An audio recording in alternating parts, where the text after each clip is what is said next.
The Russians call it, he who can be slapped. In other words, you know, oppressed person. I get slapped with nothing to happen. He could be slapped. I can see you. And that's the difference. That's what racism does. That's the difference. I can categorize you, imprison you, based on the way you look. Nothing has to come out of your mouth. You don't have to have a record or anything. I can look at you. Yeah.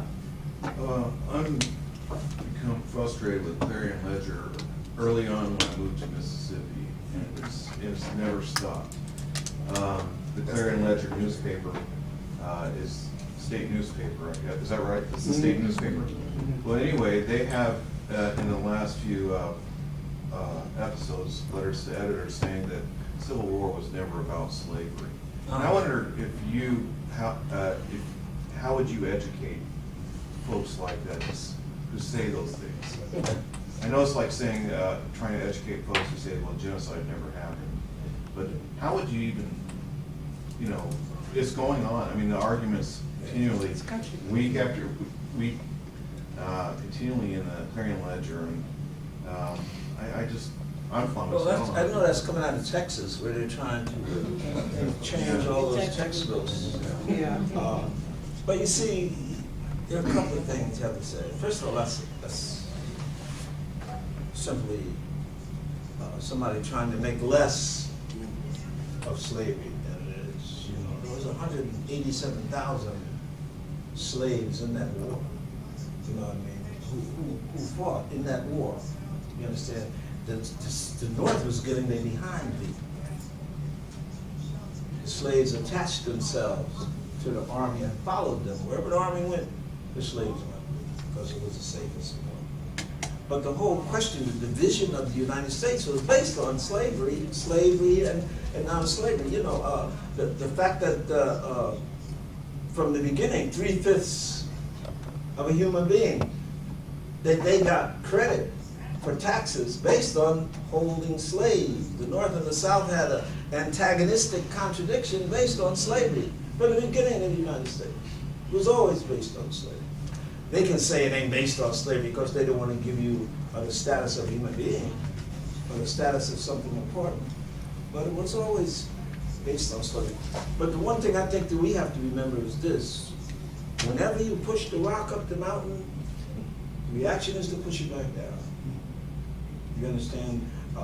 Langston Hughes gave me a poem that he typed, and he wrote it, you know, his signature in green, called The Backlash Blues. You know, I have it in my house.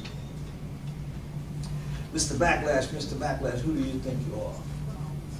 You understand? It's a poem written to white backlash, which then was talking about back in the 60s. But after the Civil War, Reconstruction, those slaves thought they were free. Civil War, Emancipation Proclamation, January 1st, 1863, they thought they were free. See, till the Klan came in 1867. Till the Black Codes came, you understand? Till, what's his name, Johnson, Andrew Johnson, who betrayed his own poor white people to get rid of the Reconstruction statues. By 1876, the Reconstruction had been destroyed. So it's up. Now, we at that point right now. You think these people are not going to pay you back for Obama? I mean, don't you understand what's happening? Don't you understand that people, they call them the Tea Party people? You know, there was a guy named George Romero who made a movie in the 60s. He predicted that, called The Night of the Living Dead. You see them guys? But that is always a reaction. Anytime there's a reform, there's a reaction. Anytime you push the rock with the mountain, they're going to push it back down on your head. Always, always. You see. And that's partially due to people who are ignorant. But also, remember, there are certain interests. People are fighting against health care reform. And that's not just ignorance. They can get ignorance to fight it. You understand? People fighting against the reform of the banking thing. That's not just ignorance. You know, they can get ignorant people to do it. But that's not the origins of it. You're talking about people's interests. See, the problem is that most of the people that are representatives in Congress are not representatives, but lobbyists. They work for certain interests, and that's what they push. They're not representing you. You understand? Now that the extreme court has now lifted all kinds of limitations on corporate giving to elections, what does that mean? Is this still a democracy? If I got $2, you got $2 billion, is this still a democracy? See, so you have to see, all of that is coming from conscious negative sources. You know, ignorance, of course, helps, because if it wasn't for ignorance, you know, that's why education, especially for us, you know, people of goodwill, education is so important. It's important. But remember, political power is the base of it. Because if you don't have some power, you're not even going to get educated. Yeah, your children won't be able to go to school.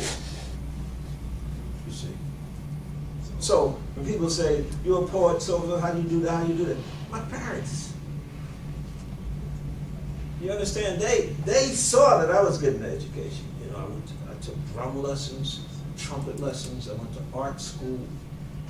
You understand? I told you I used to recite the Gettysburg Address. Yes, your parents. This boy is going to know something, you know. And that's what you have to take, that kind of position with education in every institution. You have to insist. You don't insist, it ain't happening. So insist, you know. So that, we have to fight that, that's all. I mean, the whole Texas thing, it just means it's another struggle. You know. But it ain't like there's no paradise, whatever you do. It's coming down. It's coming down. You got to do it again. You say, you mean after Obama, I still got to struggle with these races? Yes, just more intensely. Because the people don't, I mean, the people opposed to Obama are not opposed to Obama basically because he's black. They can get people who are opposed to him because he's black to do that, but the people who, they fundamentally don't like his policies.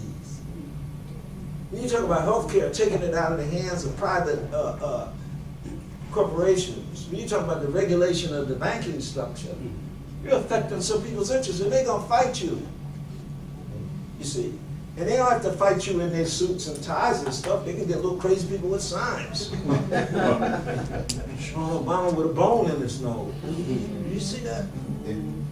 Or you see the Daily Mirror where they had him as a monkey being shot by the police? You understand? Now, the question is, well, where's your newspaper? If somebody can have a newspaper like that, where's your newspaper to answer that? You know, if I say that Beethoven is stupid, which I would never say because I love Beethoven, there'll be a whole round of newspapers, magazines, some say, Baraka is full of shit. I mean, all over the United States. They can say, the owner of Smoke can't play the piano, and you can't even answer it. You know what I mean? You can't answer it. You can answer it personally or individually.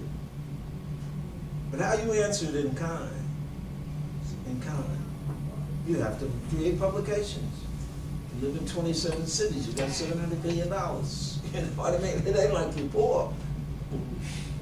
It's a question of the consciousness. What you want to do with that money? What you want to do with that? Well, I know you want to look good. You know what I mean? You want all kind of clothes and stuff and cars and stuff. I know. But what about the fundamental stuff you got to do? You know, that's the point. That's the point.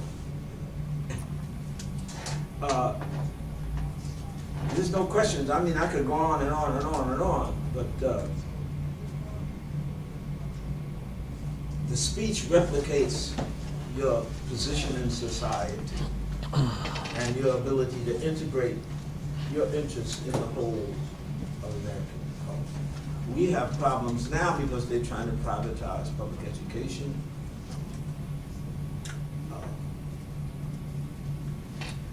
Charter school, how much did we spend on charter schools in North? $16, $17 million taken from the public school budget. Why not spend money to improve public education?